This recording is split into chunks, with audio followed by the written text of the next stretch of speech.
Hello and welcome back to The Deep Dive. I'm your host, and I am so glad you're joining us today. It's great to be back. Whether you're in the car, on a run, or maybe cramming for a law school exam, we're here to help.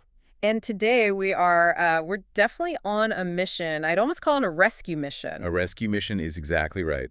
We're taking on a topic that has a reputation for being, well, just awful. Oh, it's famously difficult. Yeah. It's technical, it's dry, it can be really intimidating. We are talking about civil procedure. Civil procedure. Just hearing the words, you can almost smell the dusty old books. You really can. But here's the thing we want to get across today.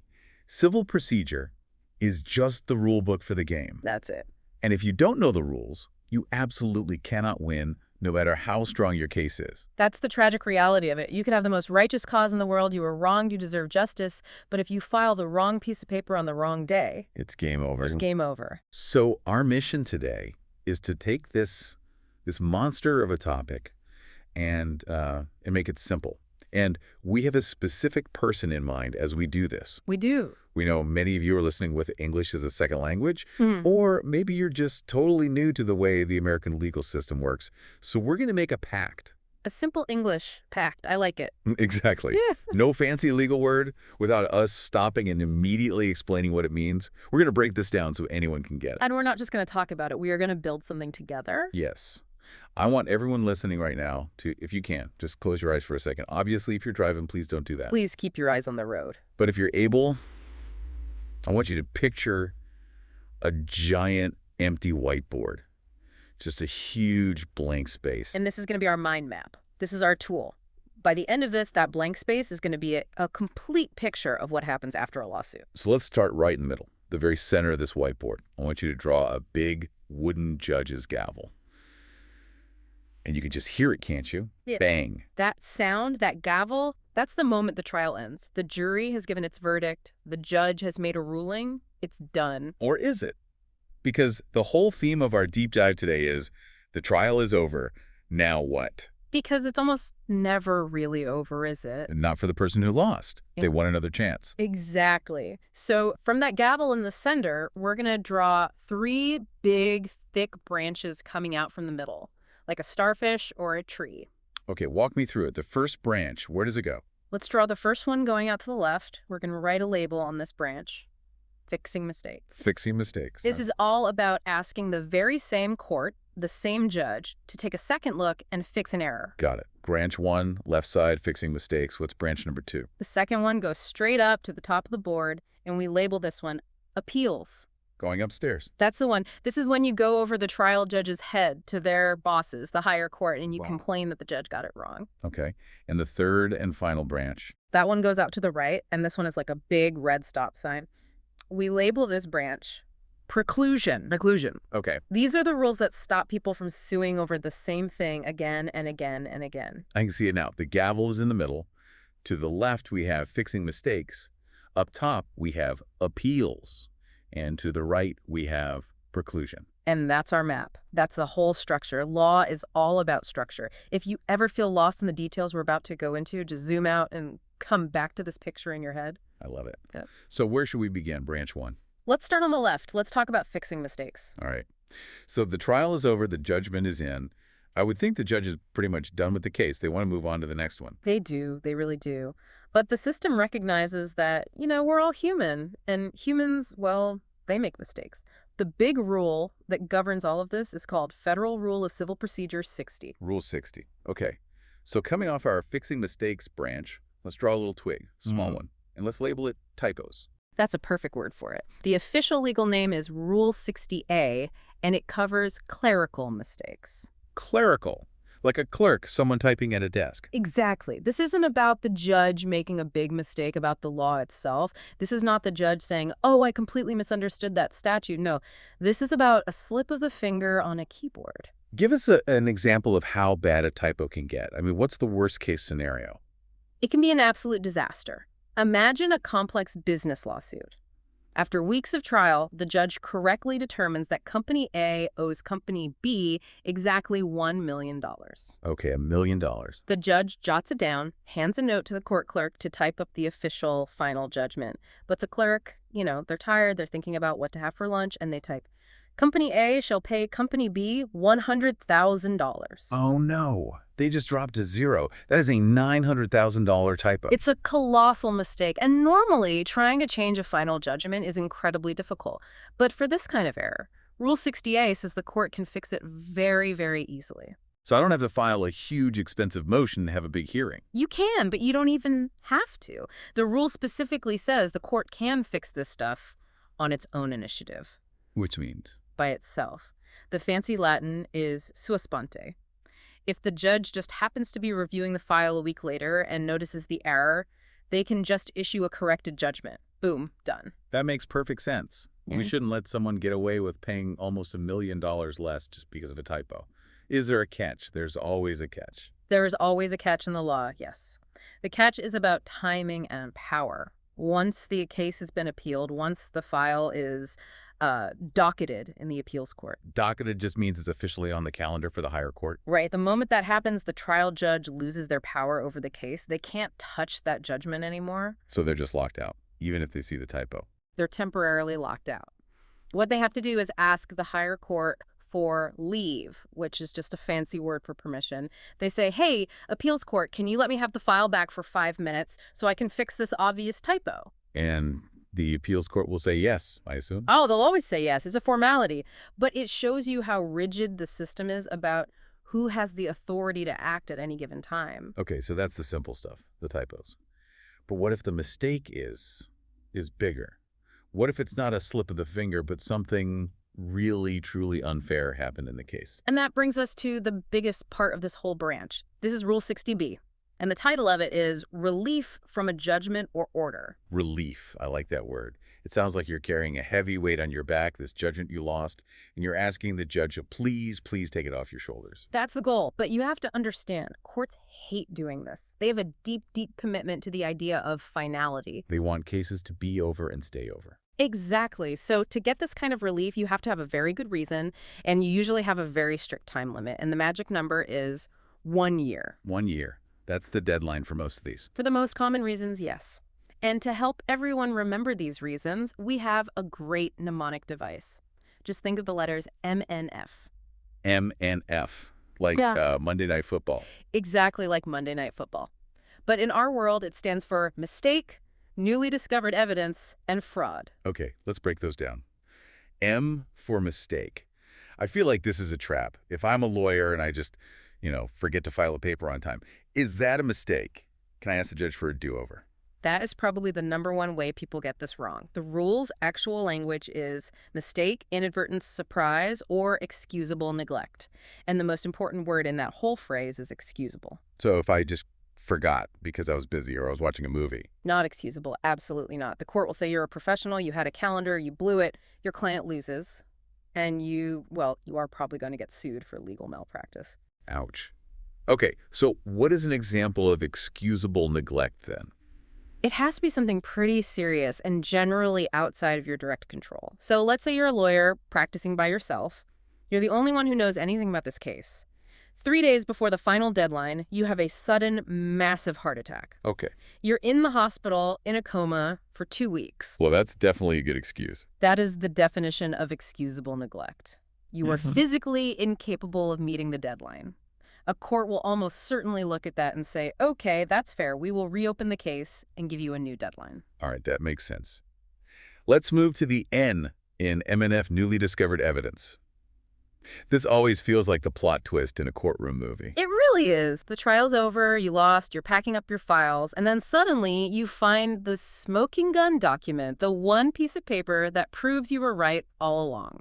But I'm guessing you can't just find it in a messy pile on your desk that you should have looked through earlier. You cannot. The test for this is called due diligence. You have to stand up in front of the judge and prove that you were diligent, that you tried your best to find this evidence before the trial. So you have to show that you turned over every rock. Every single one. So if the key document was, say, a public record sitting in the county courthouse library, and you just never bothered to go look for it, then that's on you. You're out of luck. You're out of luck. It has to be evidence that was genuinely hidden from you, or that just didn't exist yet.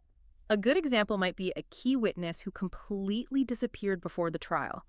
You hired investigators, you couldn't find them. Then 6 months after you lose, the witness resurfaces. Ah, so that's newly discovered because it was impossible to get their testimony before. Precisely. Okay. And that brings us to the last letter. Hmm. F for fraud. This is when the other side cheated to win. This is misconduct by your opponent. What would that look like in practice? So imagine you're suing a car company because you believe their brakes were defective and caused a crash. During the discovery process, you ask them for all their internal safety testing reports. And they're legally required to give them to you. They are, but let's say they have one really bad report. A report where their own engineer says, these brakes are dangerous, we shouldn't sell them. And they decide to hide it. They shred it, or they bury it in a warehouse. And because I don't have that proof, I lose the trial. Exactly. Then, maybe 8 or 9 months later, a whistleblower from inside the company leaks that secret report to the press. Oh, wow. You can take that report, run back to the judge inside that 1-year window, and file a motion under Rule 60b-3 and yell, fraud, they lied, they hid the evidence. And the court will almost certainly vacate the judgment and give you a new trial. But again, that 1-year clock is always ticking in the background for M and an F. That 1-year clock is an absolute killer. For mistake, newly discovered evidence, and fraud by the opposing party, you must file your motion within 1 year of the final judgment, not a day later. You know, I have to push back on this a little. Let's take your fraud example. The car company cheated, they hid the evidence, they lied to the court. But what if the whistleblower doesn't come forward for 2 years? Then under Rule 60b-3, you are too late. That feels just wrong. I mean, the truth is the truth, right? Why should the calendar be more important than the fact that they are liars and their dangerous product hurt me? It's a really, really brutal trade-off that the legal system has made. The system has decided that the value of finality is, in most cases, more important than the value of perfect accuracy. So it's better for a case to be finished, even if it was finished incorrectly. In a way, yes. The idea is that society needs to be able to move on. If judgments could be challenged forever, no company could ever close its books, no property transfer would ever be secure. At some point, the system just draws a line in the sand and says, enough, this fight is over, move on. I understand the logic behind it, but it still leaves a really bad taste in my mouth. Are there any ways around this 1-year limit at all? There are a few very specific ones. For instance, if the judgment is what we call void. Void, as in it was never a real legal judgment to begin with. Correct. This almost always comes up when the court that issued the judgment didn't have jurisdiction. And jurisdiction is the court's official power over a person or a thing. Right. So if a court in, say, Idaho issues a judgment against me for $1 million, but I've never been to Idaho, I don't own property there, I've never done any business there. Then that Idaho court has no power over you. They have zero power. So their judgment is legally just a worthless piece of paper. It is void. I can wait 5 years, 10 years, and then go to court and have it thrown out. There's no time limit for attacking a void judgment because, in the eyes of the law, it never existed. Okay, that's a good safety valve. Yeah. But what of the fraud thing? That's what really bothers me. Is there any other way to get around the 1-year limit if the other side really, really cheated? There is. There is one last ditch. Break glass in case of emergency option. It's a tiny little offshoot on our mind map branch, and it's called Rule 60D, fraud on the court. Okay, fraud on the court. How is that different from the regular fraud we just talked about? Regular fraud under 60b-3 is when one party lies to the other party. I hide a document from you. That has the 1-year time limit. Fraud on the court is something much more sinister. It's not just a lie between the parties. It's a direct attack on the integrity of the judicial process itself. You mean like bribing the judge? That is the #1 example. Bribery of the judge. Or bribing a juror. Or if a lawyer actively participates in creating fake evidence, like forging a document and then knowingly submits it to the court. That's the kind of stuff you see in a movie. It happens. And because that kind of conduct doesn't just harm the other party, it corrupts the entire system and makes the judge an unwitting participant, the system has a special rule for it. There is no time limit to set aside a judgment for fraud on the court. So just to be clear, if I discover 20 years from now that the judge who ruled against me had taken a bribe from the other side, you can go back to court and reopen that case. That's a fascinating and, frankly, a very cynical distinction. So if the other guy lies to me, I have 1 year to fix it. But if the other guy lies to the judge in a way that corrupts the whole system, the time limit is forever. It really seems like the system is more concerned with protecting its own reputation and integrity than it is with protecting the individual litigants from being cheated. Which I suppose makes a certain kind of sense. If people lose faith in the judges, the whole thing falls apart. The court must protect its own legitimacy above all else. All right, let's zoom out. We've explored the fixing mistakes branch. We covered the typos, the M&F rule, and this nuclear option of fraud on the court. Now let's go back to our central gavel and look up to branch number 2. Appeals. Going upstairs to the boss? Right. And you see this on TV all the time. A lawyer doesn't like a judge's ruling in the middle of a trial, so they stand up and shout, "I appeal." Is that a real thing? Can you do that?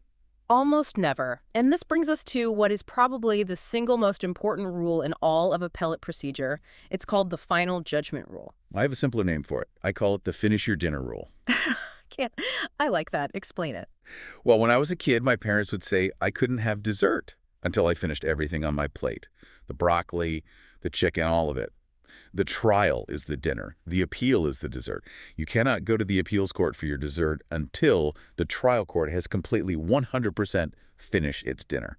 That is a perfect analogy. The legal term is that a case is not ripe for appeal until the trial court enters a final judgment that resolves all the claims for all the parties in the lawsuit. Well, why? Why can't I just appeal one little ruling I don't like in the middle of the case?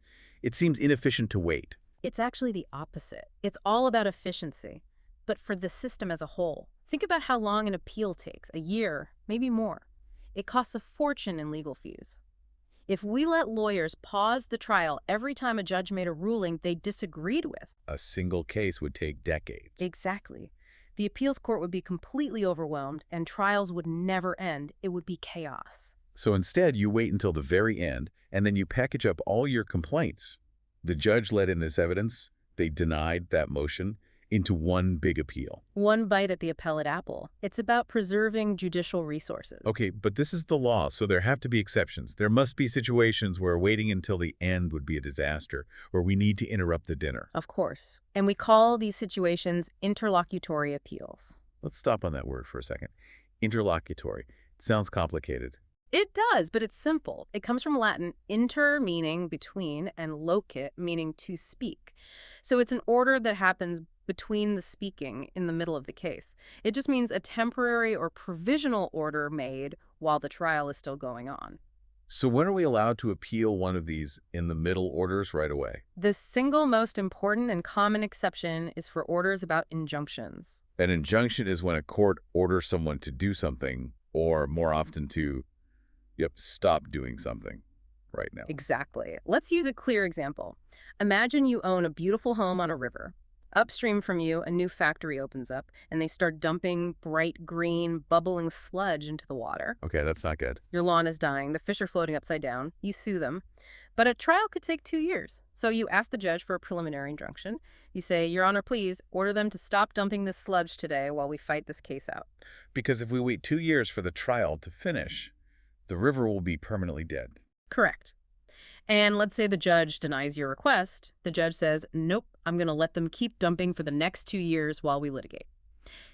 If you had to wait for the final judgment rule, your case would be pointless. The harm would be done. It would be irreparable. The finish your dinner rule would actually guarantee that the thing you're trying to protect is destroyed. And that's why Congress created a specific exception. The law says that any court order that grants, denies, or modifies an injunction can be appealed immediately. It is too urgent to wait. That makes complete sense. Urgent problems need an urgent review. Are there any other major exceptions? There's what you might call the ask permission exception. This is when the trial judge actually agrees with you that an immediate appeal is a good idea. Wait, the judge admits they might have made a mistake and wants their bosses to check their work. It sounds strange, but yes, it happens. If there is a very difficult and novel legal question in a case, what the rule calls a controlling question of law, and there's a substantial ground for disagreement on it. So, a really close call. A really close call. The trial judge can certify the question for appeal. They essentially write a note to the appeals court that says, "Hey, I ruled this way, but it's a tough one. If I'm wrong about this entire 2-year trial we're about to have will be a complete waste of time. Could you please just tell me the right answer now?" It saves everybody a ton of time and money in the long run. Potentially, yes. But here's the key. Both courts have to agree. The trial judge has to agree to certify it, and the appeals court has to agree to accept it. It takes 2 to tango. It does, and the appeals courts are very picky. They don't accept many of these. Okay, now I'm looking at our mind map at the appeals branch, and there's this weird little detour sticking off the side of it. Ah, yes, you have found the collateral order doctrine. Collateral means on the side. So I'm going to label this little detour the side quest. That's a fantastic way to think about it. Imagine you're playing a video game. You have your main quest, which is to win the lawsuit. But every now and then, a little side mission pops up that is totally separate from the main story, but it's critically important and you have to deal with it right now. So what kind of issue qualifies as one of these appealable side quests? The Supreme Court has laid out a three-part test. For in order to be appealable under this doctrine, it must be 1. Conclusive on the issue, 2. Completely separate from the merits of the main case, and 3. It must be effectively unreviewable if you wait until after the final judgment. That third one, unreviewable later, seems like the most important part. Give us an example. The absolute classic example is an order involving the attorney-client privilege. The rule that says my secret conversations with my lawyer are protected. Exactly. So imagine the other side in your lawsuit files a motion demanding you turn over all the emails you've ever sent to your lawyer. You, of course, refuse, saying, no way, that's privileged. But the judge disagrees with you and issues an order. Turn over the emails now. If I obey that order, the secret is out forever. Right. You can't unring that bell. You can't put the toothpaste back in the tube. If you have to wait 2 years until the end of the trial to appeal that order, what's the point? Even if the appeals court says, you were right, that was privileged, it's too late, your opponent has already read all of your secrets. The harm is done and cannot be undone. So you have to be able to appeal it that very second before you turn over the documents. Precisely. The right would be meaningless otherwise. Another huge example that comes up all the time is qualified immunity. Okay, this is for lawsuits against government officials, like police officers, right? Yes. In many civil rights cases, if you sue a police officer, the officer's first move is often to claim qualified immunity. This is a special legal protection that says they shouldn't even have to face a trial at all unless their conduct violated a clearly established law. So if the judge denies their motion for immunity and says, sorry, officer, you're going to have to stand trial, Yeah. the officer can appeal that denial immediately. Yes. Because the very nature of the immunity is not just a defense to losing, it's an immunity from the burdens of the trial itself. If the officer has to go through the whole 2-year trial process before they can appeal the denial of immunity, They've already lost the very thing they were trying to protect. you got it. It's a subtle but really powerful concept. The right is the right not to be tried, so it has to be appealable before the trial. Okay, this is making a lot more sense. We're almost done with the appeals branch, but there's one more crucial part. When the case finally does get upstairs, how does the boss court, the appeals court, grade the trial court's work? This is a huge topic. We call it the standards of review, and it all depends on what kind of decision the trial judge made. Let's add a little chart to our mind map here. A scorecard. 3 levels of strictness. The first one is called de novo. Which is Latin for anew or from the beginning. I call this the math teacher standard. Okay, why the math teacher? Because in math, there's a right answer and a wrong answer. 2 + 2 = 4. If a student writes 5, the teacher doesn't say, well, I respect your process and I give deference to your conclusion. No, they just mark it wrong. That is a perfect description. We used de novo review for pure questions of law. When the trial judge was interpreting a statute or a contract or the Constitution, the appeals court gives them 0 deference, absolutely none. They look at the legal question with completely fresh eyes, as if the trial judge never ruled at all. No mercy. If the judge got the law wrong, they get reversed. Period. Okay, second standard on our chart. Clearly erroneous. This is the standard we use for reviewing a judge's findings of fact. For this one, I call it the umpire standard, or the referee standard. Go on with that. Well, the trial judge is like the umpire at a baseball game. They are right there. They see the pitch. They see the witness's face when they testify. They see them sweating. They hear the hesitation in their voice. The appeals court, they're just reading a cold black and white transcript of the testimony months later. You lose so much on paper. The body language, the tone, it's all gone. So because the trial judge was there, in the room, the appeals court gives them enormous respect on factual findings. So even if the 3 judges on the appeals court are reading the transcript and thinking, if it were me, I probably would have believed the other witness, Yeah. they can't reverse it. They cannot. They are only allowed to reverse a factual finding if it was clearly erroneous. The legal test is that they must have a definite and firm conviction that a mistake has been committed. It's a really high bar. Okay. And the final third standard, abuse of discretion. This is the most deferential standard of all. It applies to all the managerial judgment call decisions a judge has to make. Deciding whether to admit a piece of evidence, setting deadlines, controlling the courtroom. I call this one the wedding planner standard. The wedding planner. I have not heard that one. Yes. The wedding planner's job is to run the event. They decide, the flowers go here, we're serving the chicken now. You might not agree with every little choice, but it's their job to make those calls to keep the event moving. You don't get to overrule them unless they do something completely insane, like decide to set the building on fire. That is a surprisingly accurate analogy. The trial judge has to manage the controlled chaos of a trial. The appeals court is only going to step in if the judge's decision was completely irrational, arbitrary, or, based on prejudice. It is incredibly difficult to win an appeal by arguing abuse of discretion. So just to sum it up for strategy, if you're the one appealing, you desperately want to frame the issue as a question of law so you get that fresh-eyed de novo review. And if you're the one who won at trial and you're defending that victory, you want to argue that the issue was really a question of fact or a discretionary call so you get that heavy deference. That's the game within the game. It absolutely is. Okay, we have navigated the complex world of appeals. We are ready to move to our third and final main branch on the mind map, the one on the right, preclusion. The estoppel branch, the end of the road. Before we get into the nitty-gritty rules, tell us the why. Why does this doctrine even exist? It all comes back to that word we keep using, finality. But it's also about fairness and efficiency. Imagine a world without preclusion doctrines. I sue you, claiming your dog bit me.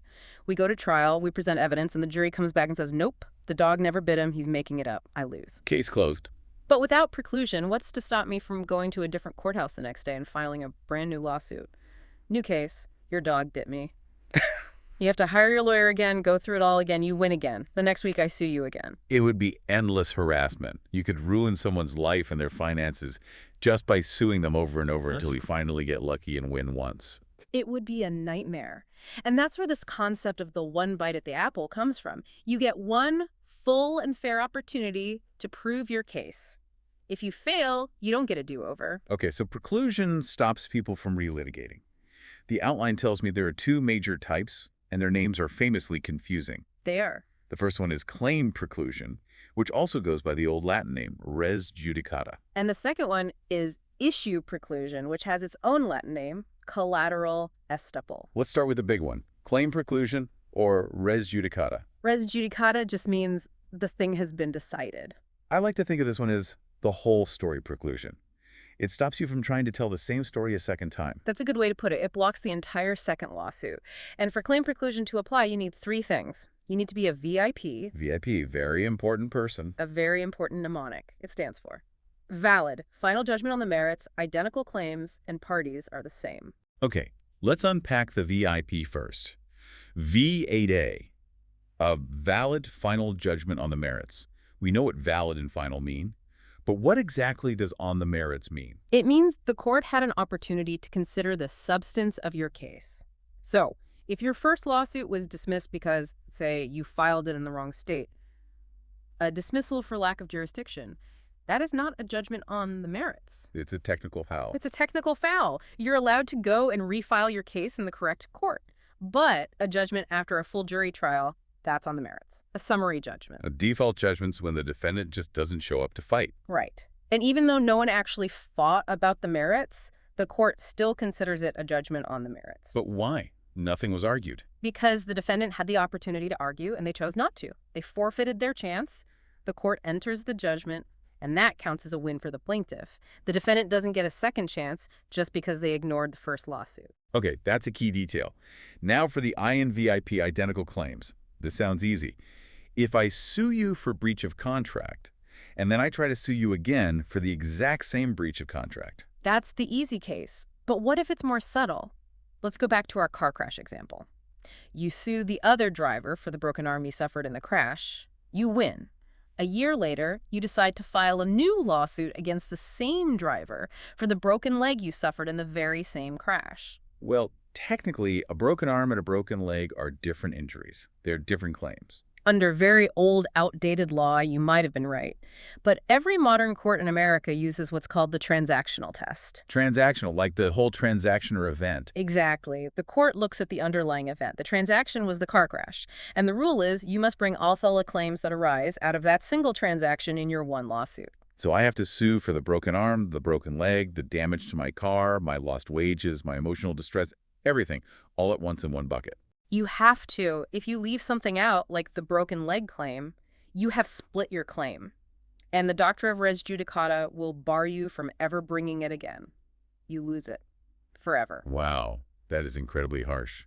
What if my leg didn't really start hurting until after the first lawsuit was over? The courts are very tough on this. They'll say, you should have known, or you should have waited to sue until you understood the full extent of your injuries.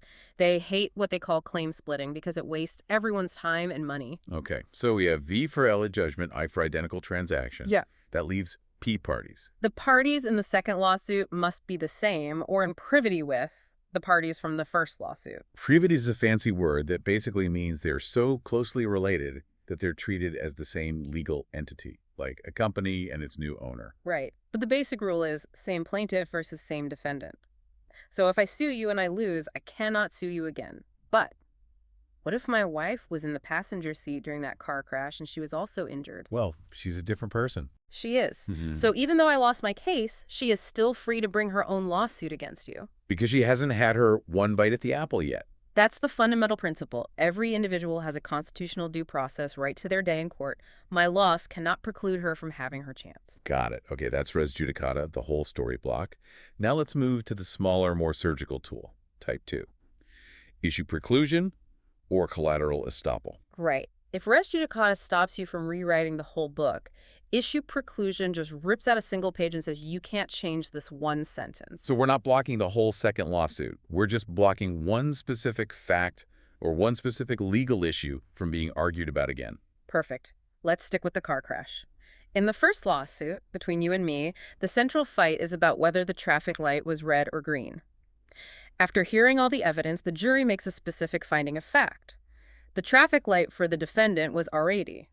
You win the case. Now, later, let's say we have a second lawsuit about the same crash. Maybe this time it's you suing my insurance company. You don't want to spend all the time and money bringing in witnesses to prove the light was red all over again. So I can stand up and say, Your Honor, a jury has already decided this exact issue. The light was red. We are stopped from relitigating it. That's exactly what you do. You use the prior finding as a shield or a sword. What are the requirements to do this? There are three main ones. 1, it must be the same identical issue. 2, the issue must have been actually litigated in the first case. And 3, the decision on that issue must have been essential to the judgment in the first case. Let's focus on that second one.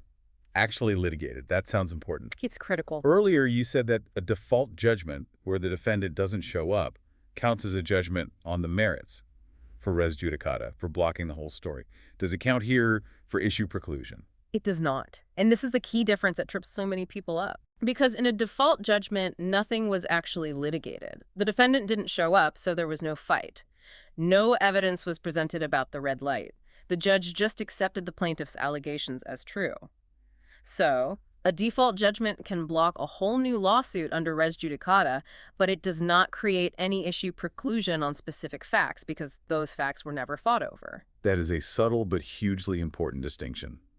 I can see that being on an exam. It always is. Now, I want to get to the most complicated, most dramatic version of this, something called non-mutual offensive collateral estoppel. Laughs, it is an absolute mouthful of a name. Let's just break it down. Non-mutual means the parties in the second case are not the same as the first. Offensive means it's being used by a plaintiff on offense to attack a defendant. And this situation almost always comes up in what we call mass tort cases. An airplane crash, a defective medical device, a bad drug that hurts thousands of people.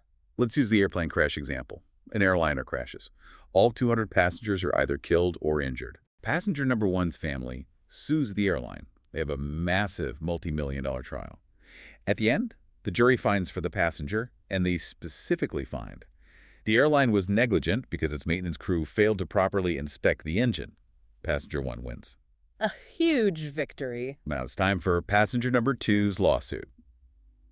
Passenger number 2 was not a part of that first trial, but their lawyer walks into court and says, "Hey, judge, look at the verdict from that first case. A jury has already determined, after a full trial, that the airline was negligent. I shouldn't have to prove it all over again. I want to use offensive, non-mutual collateral estoppel." This is the classic wait-and-see plaintiff. They sat on the sidelines during the first fight to see who would win. In the past, courts didn't allow this, but now they do, right? Now they often do, yes, under a modern, flexible approach. It seems very efficient. I mean, why should we have 200 separate trials all trying to prove the exact same fact about the engine maintenance? It is incredibly efficient, but the big question is it fair to the airline? Let's flip the hypothetical. What if, in that first trial, the airline had won? The jury found the airline was not negligent. Okay. Can the airline now turn to passenger number 2 and say, hey, we already won on this issue, so you can't sue us? No, absolutely not, because passenger number 2 hasn't had their day in court yet. Due process. Exactly. So now look at the terrible position the airline is in. If there are 200 plaintiffs and the airline wins the first case, they still have to fight the other 199. A win only helps them in that one case. But if the airline loses that first case, they might automatically lose all 199 other cases because of offensive collateral estoppel. The first loss could create a domino effect that bankrupts the entire company. wow. So the risk is completely one-sided. It's called the asymmetry of risk. This puts incredible pressure on defendant to settle that very first case, even if they think they're innocent, because the consequences of losing just one are too catastrophic. That is the big criticism of this doctrine, and courts are aware of it. The Supreme Court has said that trial judges have broad discretion here. They should not allow it if it seems unfair. What would make it unfair? Well, for example, if the first lawsuit was for very low stakes, say it was in small claims court for $1,000, and the airline didn't bother to defend it very hard, it would be unfair to use that judgment to decide $1 billion case later. Or if the plaintiff could have easily joined the first lawsuit but chose to sit on the sidelines to play games. The judge can look at all of that and just say no. Okay, that is some seriously deep strategy. It's not just about knowing the rules, it's about the economics and the game theory of litigation. That's what civil procedure is at the end of the day. All right, let's take a deep breath. We have filled our imaginary whiteboard. It's covered in notes and branches and mnemonics. Let's do a final super fast review of our map. Let's do it. In the center, we have, The gavel. The trial is over. to the left, the first branch is, Fixing mistakes under Rule 60. And the key thing to remember is M&F mistake, newly discovered evidence, fraud, all with a 1-year time limit. unless it's the nuclear option. Fraud on the court. For that, there's no time limit. Okay, the top branch going straight up. Appeals. And the golden rule is the final judgment rule. Finish your dinner. With exceptions for urgent things like injunctions, the toxic sludge, and collateral orders, the spilled secrets. And don't forget the standards of review. De novo for law, clearly erroneous for fact, and abuse of discretion for judgment calls. Got it. And the final branch on the right. Preclusion. The stop sign. The one bite at the apple. And the two types are? Res judicata, which is claim preclusion, remember VIP, and the transactional test. It blocks the whole story. And collateral estoppel, which is issue preclusion, it just blocks one fact, like the red light, and it must have been actually litigated. We did it. We took this monster of a topic, and I hope we made it understandable. I hope so too. It's all about that structure. If you can see the map, you can find your way. Expert. I want to leave our listeners with one final kind of philosophical thought. A recurring theme today has been this concept of finality, how much the legal system values just being done with a case. It's a huge priority. We saw that if you find new evidence proving you were innocent, but you find it 2 years later, Rule 60 might say it's too late. We saw that if you forget to include your broken leg claim in your car crash lawsuit, res judicata says you can never bring it. Too late. The system can be very unforgiving. It seems that the system often prioritizes efficiency and peace over getting to the absolute truth. And when we look at that fraud on the court rule with no time limit versus the 1-year limit for regular fraud, I have to ask you, do you think the system cares more about finding the truth or about protecting the integrity of its own judges? That is the eternal tension in the law, isn't it? If we didn't have these finality rules, nothing would ever truly be over. We'd be relitigating cases from 50 years ago. Society needs closure. But when you see that one specific case, that one person who found the exonerating DNA evidence on day 367 and the court door slammed in their face, it's very hard to defend the system. It feels like an injustice. So what's the answer? I don't know if there is a perfect one. Maybe there should be a broader manifest injustice safety valve. But as the rules are written now, finality usually wins. Something for all of you to think about. The law isn't just a set of rules, it's a set of choices about what we as a society value most. Well said. To everyone listening, thank you for coming on this journey with us. Keep that mind map in your head. It will serve you well, and we'll see you on the next deep dive. Goodbye, everyone.